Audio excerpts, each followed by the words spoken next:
ke-47, Bukti dan Patah Hati. Kami, Aulia? Sebenarnya ada apa ini? Kenapa aku merasa atmosfer di sini mulai berbeda? Tanya Feby menatap satu persatu wajah ketiga wanita di hadapannya itu. Kami akan memberitamu sebrengsek apa calon suamimu itu, ucap Meisha. Apa maksudmu, Kak? Kenapa kakak selalu saja menjelekkan Roni? Punya masalah apa kakak sama calon suamiku? Kalau kakak tidak suka dengan Roni, jangan pernah mengusik hubunganku dengannya. Karena aku yang akan menjalani kehidupanku dengannya, seru Feby. Aulia dan Renata sampai terkejut melihat perubahan wajah gadis itu yang menjadi merah padam. Feby, bukan itu maksudku. Kamu memang telah dibutakan oleh cinta, sampai tidak bisa melihat mana yang baik dan mana yang buruk. Sadar, Feb. Meisha ikut terbawa emosi. Ya, aku telah buta karena melihat kakak sepupuku sendiri yang tiba-tiba menentang hubunganku dengan Roni. Padahal aku sangat menyayanginya. Oh, apa jangan-jangan kakak selama ini suka dengan calon suamiku, iya? Meisha hanya bisa menggelengkan kepalanya melihat kelakuan Feby yang benar-benar sudah dibutakan cintanya oleh Roni. Aulia tidak ingin perdebatan ini terus berlanjut. Renata juga sudah tidak tahan mendengar teriakan Feby yang membuat telinganya panas. Akhirnya Renata memilih untuk membaringkan tubuhnya kembali karena masih merasa lemah. Feby, dengarkan aku, ucap Aulia menghampiri sahabatnya itu. Apa? Apa kamu juga akan memfitnah Roni dan menyuruhku untuk tidak menikah dengannya? Astagfirullah, sabar dulu, Feb. Kita bicara dengan kepala dingin. Jangan dengan emosi seperti ini. Kalau kamu emosi, kamu tidak akan bisa mencerna apa yang akan kita jelaskan kepadamu. Tolonglah, dengarkan kami kali ini saja. Kalau menurutmu semua yang kita katakan tidak bisa kamu terima, ya sudah, kami tidak bisa untuk memaksamu, ucap Aulia. Feby menjadi merasa sedikit lebih tenang. Kamu mau kan mendengarkan ucapanku? Feby menatap Aulia sebentar kemudian mengangguk ragu. Hatinya masih sedikit sakit dengan penolakan dari sepupunya itu mengenai Roni. Lihatlah wanita itu. Wanita yang tengah berbaring dan sempat ingin mengakhiri hidupnya ini namanya Renata. Dan dia sedang mengandung anaknya Roni. Jelas Aulia to the point. Bagai disambar petir di siang bolong, Feby langsung melotot sempurna ketika mendengar ucapan Aulia. Tidak! Itu tidak mungkin. Aku tidak percaya dengan semua perkataanmu, seru Feby ketika dia mengetahui fakta tentang kehamilan Renata.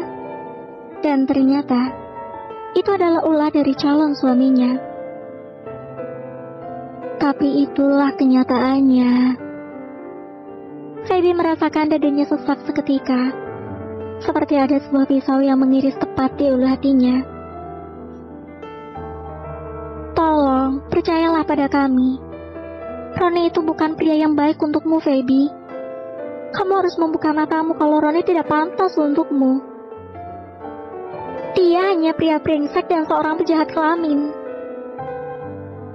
ucap Meisha berusaha untuk menjelaskan kepada adik sepupunya itu. Feby, kalau kamu masih tidak percaya dengan kami, aku akan memberikan bukti yang kuat untukmu. Tapi aku mohon, persiapkan dirimu, ucap Aulia menatap ke arah Feby. Renata memberikan ponselnya pada Aulia. Mata Feby tidak terlepas dari pergerakan Aulia yang menerima ponsel itu. Feby meremas tangannya yang basah karena keringat. Entah kenapa perasaan gugup menyerang dirinya saat ini. Feby sangat takut kalau yang dikatakan Meisha dan Aulia itu memang terbukti. Entah apa yang akan Feby lakukan kepada calon suaminya nanti. Lihatlah Feby, tapi kumohon, siapkan mental terlebih dahulu dan kuatkan hatimu.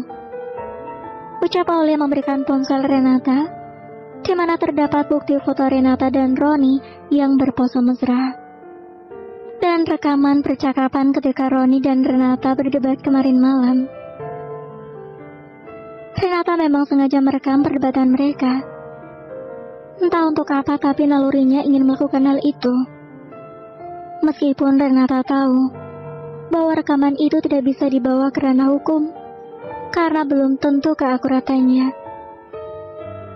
Tapi sepertinya kalau Feby mendengar suara yang ada dalam percakapan itu, pasti dia langsung tahu kalau itu adalah suara Roni, di mana Roni menyebutkan segala macam umpatan untuk Renata, dan menganggap Renata hanya jalangnya.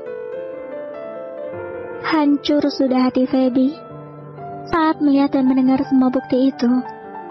Hatinya bagai disayat-sayat belati tajam. Sandi dan Aulia baru saja melakukan sholat isya di rumah. Mereka tadi memutuskan pulang setelah berhasil menenangkan Feby dan Renata di rumah sakit. Meisha memutuskan membawa Feby pulang ke rumah dan akan membuat rencana besar untuk Roni. Sayang, aku tidak menyangka semuanya menjadi begitu rumit, ucap Aulia. Sudahlah sayang, malam ini Mas ingin kita melupakan semua masalah orang-orang itu. Dan Mas ingin kamu malam ini hanya fokus sama Mas saja.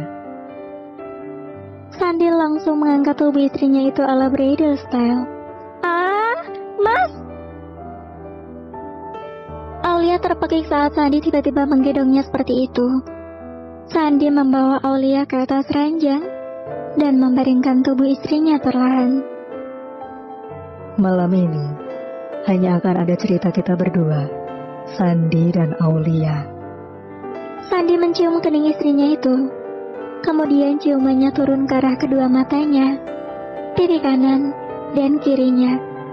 Seluruh wajah Aulia tidak luput dari satupun bibir Sandi. Yang terakhir Sandi menodkan bibirnya pada bibir sang istri, memagut lembut dan menyelusuri rongga mulut Aulia dengan lidah yang menari-nari di dalam sana. Dan malam itu menjadi malam panas untuk mereka berdua. Bersama